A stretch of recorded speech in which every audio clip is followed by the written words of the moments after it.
ساتھ برا مت ماننا، میں عورتوں کو کوسنے نہیں بیٹھا، لیکن اپنی بہنوں سے بہت درد دل کے ساتھ پوچھنا چاہتا ہوں، اے خاتون جنت کی کنیزوں، کیا مردوں نے ہی صرف جنت میں جانا ہے؟ عورتوں نے جنت میں نہیں جانا؟ تمہاری محرومی کی حد ہے میری بہنوں کہ تمہارے قدموں کے نیچے جنت ہے۔ اللہ کے رسول فرماتے الجنت تحت اقدام الامہات، جنت تمہاری ماؤں کے قدموں کے نیچے ہے، لیکن ساتھ ہی حضور نے یہ بھی فرمایا کہ میں نے جہنم میں سب سے زیادہ اگر کسی کو دیکھا ہے تو عورتوں کو دیکھا ہے۔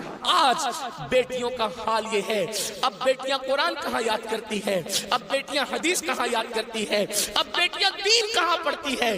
یہ تو گانے سنتی ہے، یہ تو سیریل دیکھتی ہے، یہ تو فلمیں دیکھتی ہے۔ اللہ اکبر! قوم کی جو بیٹی بالغ ہونے سے پہلے سیریلوں میں بھاگنے اور بھگانے کے مناظر دیکھے گی، قوم کی جو بیٹی جوانی کی دہلیز پر قدم رکھ کر فلموں میں زنا کے مناظر دیکھے گی، پھر وہ گندگی نہیں کرے گی تو کیا کرے گی؟ وہ جرائم نہیں کرے گی تو کیا کرے گی؟ اے خاتون جنت کی کنیزوں، جب اللہ کے دین کو تم پیٹ کے پیچھے ڈالو گے تمہیں رونے کو مزدور نہیں ملے۔ اور آپ جانتی ہیں یہ سیریل اور گندی فلموں کا نتیجہ ہے کہ بچیاں کسی اور کا ہاتھ پکڑ کر چلی جاتی ہیں، معاشرہ اس کو دھتکار دیتا ہے، پھر وہ ایک دو بچوں کا باپ بن کر کے اس لڑکی کو جب وہ لوٹ کر آتی ہے تو نہ ماں باپ قبول کرتے، نہ بھائی قبول کرتے، نہ خاندان قبول کرتا ہے، اور وہ ظالم تو دھوکہ دے ہی چکا ہے۔ علم کی بات چل رہی ہے، رسول اللہ کی نواسی، جس طرح سے امام حسن کے کان میں، امام حسین کے کان قرآن اگر کسی نے کیا ہے تو وہ سیدہ زینب پاک کی ذات ہے۔ صرف 7 سال کی عمر میں سیدہ زینب نے حفظ قرآن کیا تھا، آپ قرآن کی حافظہ تھی۔ اللہ اکبر! آپ کو حیرت نہیں ہونی چاہیے، اللہ سیدہ زینب 7 سال کی عمر میں قرآن کا حفظ کیا ہے، اور قرآن کی اکثر صورتیں آپ نے اپنی امی سیدہ فاطمہ کے ذریعے سے حفظ کیا ہے۔ اللہ اکبر! اور قرآن کا سب سے پہلے درس دینے کا کام کوفہ کی سرزمین پر سیدہ زینب نے کیا ہے۔ یہ رسول اللہ کا خاندان ہے۔ ام المومنین سیدہ عائشہ صدیقہ وہ خاتون ہے کہ اللہ اکبر! عورتوں میں سب سے زیادہ اگر کوئی حدیث روایت کر رہا ہے تو وہ سیدہ عائشہ صدیقہ کی ذات ہے، اور آپ مفتی 4 ملت ہے۔ صحاب میں جب کسی مسئلے پر اختلاف ہو جاتا تو لوگ کہتے چلو ام المومنین کی بارگاہ میں ان سے پوچھیں گے۔ حیرت کی بات ہے، مردوں کا علم اختلاف اگر کسی کا قول فیصل کی حیثیت سے ختم کرتا ہے تو اسے ام المومنین سیدہ عائشہ صدیقہ کے نام سے جانا جاتا ہے۔ یہ علم ہے، یہ عورتوں کے پاس علم ہے۔ اسی طریقے سے اللہ اکبر!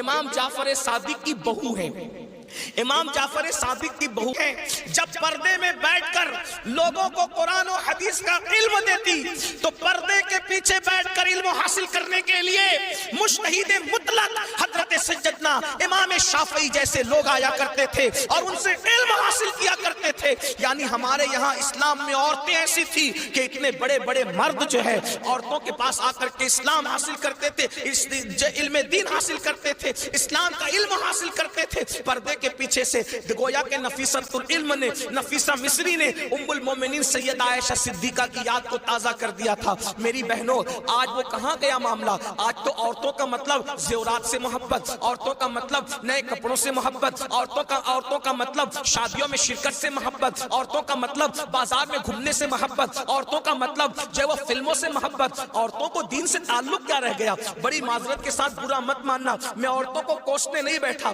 لیکن اپنی بہنوں سے بہت درد دل کے ساتھ پوچھنا چاہتا ہوں، اے خاتون جنت کی کنیزوں، کیا مردوں نے ہی صرف جنت میں جانا ہے؟ عورتوں نے جنت میں نہیں جانا؟ مجھے بتاؤ کیا کر رہی ہو اپنے دین کے لیے، کیا کر رہی ہو اپنے اسلام کے لیے؟ تمہاری محرومی کی حد ہے میری بہنوں کہ تمہارے قدموں کے نیچے جنت ہے۔ اللہ کے رسول فرماتے الجنت تحت اقدام الامہات، جنت تمہاری ماؤں کے قدموں کے نیچے ہے، لیکن ساتھ ہی حضور نے یہ بھی فرمایا کہ میں نے جہنم میں سب سے زیادہ اگر کسی کو دیکھا ہے تو عورتوں کو دیکھا ہے۔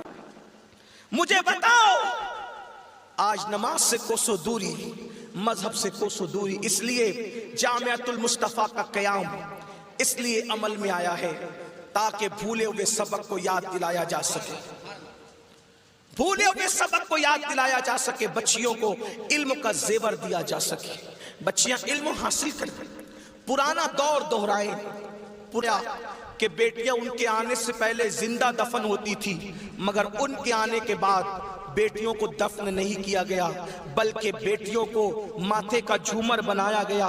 اگر آج دنیا میں کوئی بھی مذہب کا آدمی بیٹی چومتا ہے تو یہ صدقہ ہے مصطفیٰ جان رحمت کی آمد کا، یہ میلاد مصطفیٰ صلی اللہ علیہ وآلہ وسلم کا صدقہ ہے۔